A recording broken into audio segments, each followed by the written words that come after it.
एक दिन की बात है। एक किसान अपने खेत के पास स्थित अनाज के कोठी में काम कर रहा था। काम के दौरान उसकी घड़ी कहीं खो गई।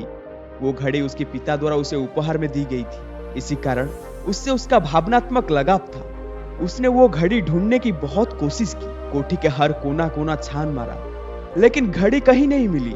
हताश होकर वो कोठी से बाहर आ गया। वहां उसने देखा कि कुछ बच्चे खेल रहे थे। उसने बच्चों को पास बुलाकर उन्हें अपने पिता की घड़ी खोजने का काम सौंपा। घड़ी ढूंढ निकालने वाले को इनाम देने की घोषणा भी की। इनाम के लालच में बच्चे तुरंत मान गए। कोठी के अंदर जाकर बच्चे घड़ी खोजने लग गए। इधर उधर यहाँ वहां हर जगह खोजने पर भी घड़ी नहीं मिल पाई। बच्चे थक गए और उन्होंने हार मान ली। किसान ने अब घड़ी मिलने की आस खो दी। बच्चों के जाने के बाद वो कोठी में उदास बैठा था। तभी एक बच्चा वापस आया और किसान से बोला कि वो एक बार फिर से ढूंढने की कोशिश करना चाहता था। किसान ने हामी भर दी। बच्चा कोठी के भीतर गया और कुछ ही देर में बाहर आ गया।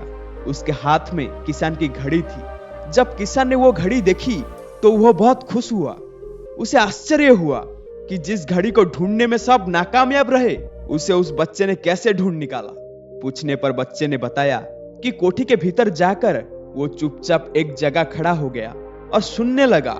शांति में उस घड़ी की टिक टिक की आवाज सुनाई पड़ी और उस आवाज की दिशा में खोजने पर उसे वो घड़ी मिल गई। किसान ने बच्चे को शाबाशी दी और इनाम देकर विदा किया।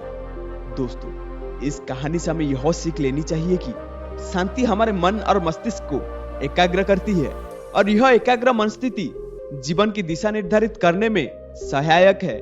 इसलिए दिन भर में कुछ समय हमें अवश्य निकालना चाहिए जब हम शांति से बैठकर मनन कर सके। अन्यथा शोरगुल भरी इस दुनिया में हम उलझ कर रह जाएंगे। हम कभी ना खुद को जान पाएंगे और ना अपने मन को। बस दुनिया की भेड़ चाल में चलते चले जाएंगे। जब आंख खुलेगी तो बस पछतावा होगा कि जीवन की यह दिशा हमने कैसे निर्धारित कर ली।